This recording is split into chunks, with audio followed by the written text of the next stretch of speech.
आप देख रहे हैं अमर लेखनी। मैं महेंद्र राजपूत। आप सभी देशवासियों को अमर लेखनी परिवार की तरफ से स्वतंत्र भारत के 74वें स्वतंत्रता दिवस की हार्दिक शुभकामनाएं। आप सभी लोगों से अनुरोध है, इस समय जो ऐसी कोरोना जैसी घातक बीमारी है, इससे बचाव के लिए आप लोगों से अनुरोध है, आप सभी लोग मास्क लगा रहे हैं, दूरी बनाए रखें, अनावश्यक घरों से न निकले। आप लोग अगर सुरक्षित रहेंगे, देश सुरक्षित रहेगा। इसलिए आप लोगों से अनुरोध है, सरकार द्वारा चलाई जा रही गाइडलाइन का पालन करें और कोरोना से बचें, क्योंकि कोरोना को हराना है, भारत को जिताना है। महेंद्र राजपूत, लखनऊ। आज स्वतंत्रता दिवस की पूर्व संध्या पर मैं अपने देशवासियों को, प्रदेशवासियों को, अपने लखनऊ वासियों को इस 15 अगस्त के उपलक्ष्य में हम सभी लोगों को धन्यवाद देते हैं, उनका वंदन करते हैं, सभी लोगों को अपना अभिनंदन करते हैं। और जो हमारे सीमाओं पर जवान जो हमारे लोगों के खातिर लगे हुए हैं, ऐसे अपने वीर जवानों को भी 15 अगस्त इस स्वतंत्रता दिवस के पावन पर्व पर सभी लोगों का, उन लोगों का भी हम वंदन, अभिनंदन, स्वागत करते हैं। क्योंकि आज हमारे वीरों के, जो हमारे वीर आज सीमाओं पर लगे हैं, वो हमारे लोगों की रक्षा के लिए लगे हुए हैं। उन्हीं की बदौलत हम लोग सुरक्षित हैं, हमारा देश सुरक्षित है। तो ऐसे में अपने वीर जवानों का बहुत बहुत स्वागत करता हूँ, वंदन करता हूँ, अभिनंदन करता हूँ। आज पूरे देश में हमारे इस पावन पर्व पर सभी हमारे देशवासी बड़े ही हर्षोल्लास से 15 अगस्त का त्यौहार मनाने हम लोग सब लोग जा रहे हैं। बड़े हर्षोल्लास से मनाएंगे। इस दिन हमारा देश आज़ाद हुआ। और आज़ाद किससे हुए हम लोग अंग्रेज़ों की बेड़ियों में जकड़ा हुआ था मेरा देश। उस समय तो ये होता था कि देश में आप खुल करके कोई काम नहीं कर सकते हो, अंग्रेज़ों के ही मुताबिक चलना पड़ता था। अपने घर में दीपावली नहीं मना सकते हो, अपने घर में कोई त्यौहार नहीं मना सकते हो। खुल करके कोई काम करने का उन अंग्रेज़ों के अनुमति के बगैर कुछ नहीं कर सकते थे। मगर हमारे इस देश के वीर जवानों ने, उनको नहीं देखा गया अपने इस देश की आज़ादी के लिए कि इस तरह का हम लोगों को बंधन स्वीकार नहीं है। हमारे देश के ऊपर जो ये छोप रहे हैं सब कि बगैर उनकी अनुमति के हम कोई त्यौहार नहीं मना सकते हैं, अपने बच्चों को पढ़ा नहीं सकते हैं, अपने बच्चों को लिखा नहीं सकते हैं, स्वतंत्रता से हम घूम नहीं सकते हैं, तो ऐसे इस देश में रहने से क्या फायदा।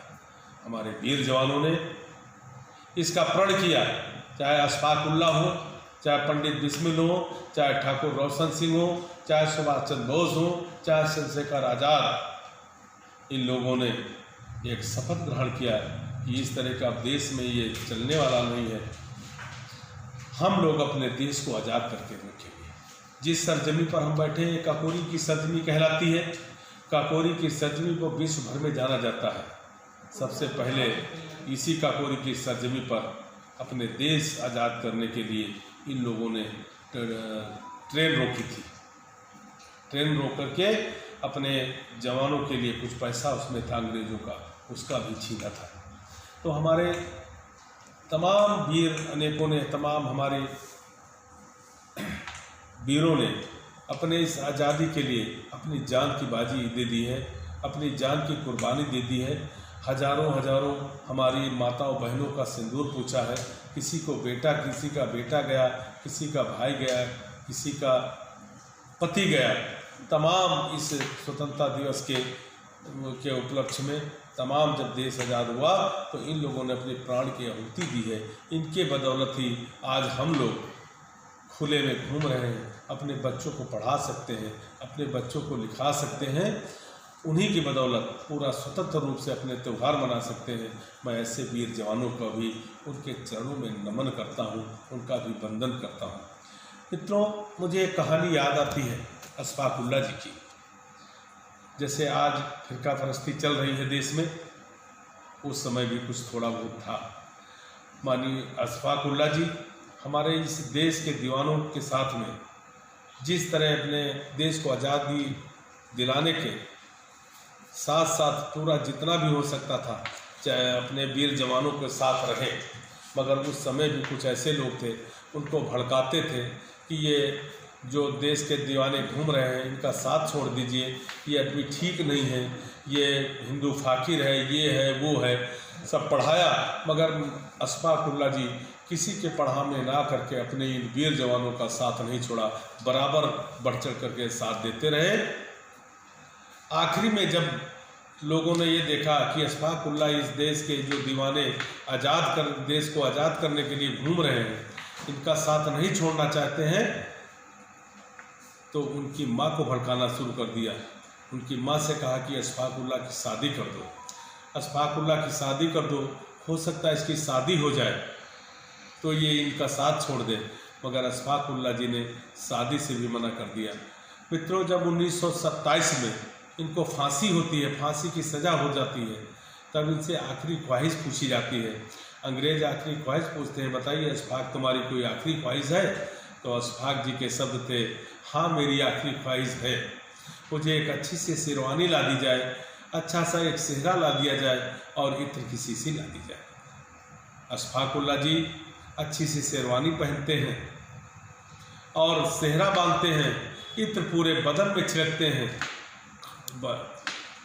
हैं और आखिरी में कहते हैं मेरी माँ को बुला दिया जाए। अंग्रेज लोग उनकी माँ को बुलाते हैं।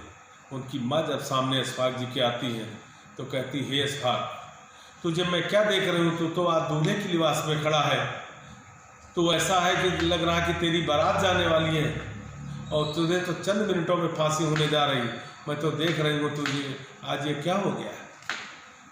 मित्रों, अशफाक उल्लाह के शब्द थे, हे माँ, तू कहा करती थी कि रोज़ रोज़ शादी कर लीजिए, मैंने आज अपनी इस मातृभूमि से शादी कर लिया और हंसते हंसते फांसी के फंदे पे चढ़ गए।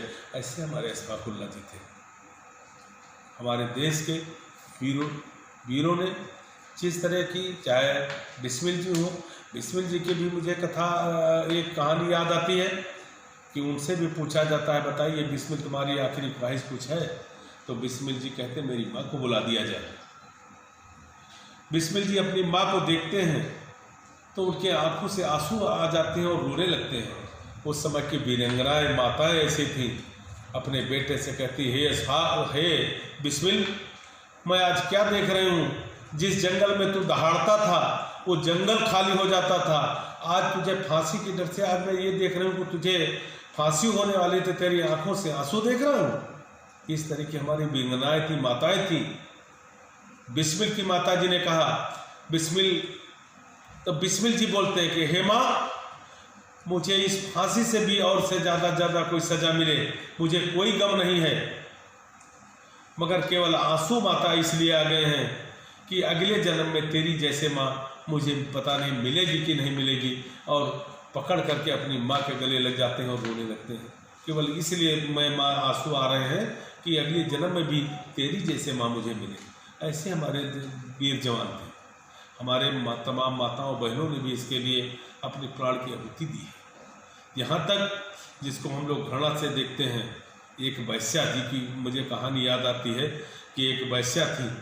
एक बार अंग्रेज सुभाष चंद्र बोस जी को पकड़ने के लिए दौड़ाते हैं, मगर अशफाक अपने सुभाष चंद्र बोस जी एक वैश्या के घर में घुस जाते हैं। वैश्या के घर में एक पीछे का दरवाजा होता है, वैश्या उसे उस घर से निकाल देती है सुभाष जी को। जब अंग्रेज उनसे पूछते हैं कि बताइए सुभाष किधर गया, तो उस वैश्या के शब्द थे, मित्रों, कहने लगी, मैं अपने पेट पालने के लिए, अपने बच्चों को पालने के लिए अपने जिस्म का धंधा तो करती हूँ, मगर अपनी इस भारत माता के साथ गद्दारी नहीं कर सकती हूँ, और उन्होंने उसका पता नहीं बताया, अंग्रेज उसी समय उसको शूट कर देते हैं। ऐसी हमारी वैश्याएँ वीरांगनाएँ थी। अपने देश के प्रति एक जज्बा था, एक उठा कि मेरा देश आज़ाद होना चाहिए। इसीलिए मेरे मित्रों, आज ये 15 अगस्त 1947 में हमारा देश जब आज़ाद हुआ, उन्हीं की बदौलत, अपने इन वीर जवानों के बदौलत, अपने इन वीरांगनाओं के बदौलत, जो हमारे सीमा पर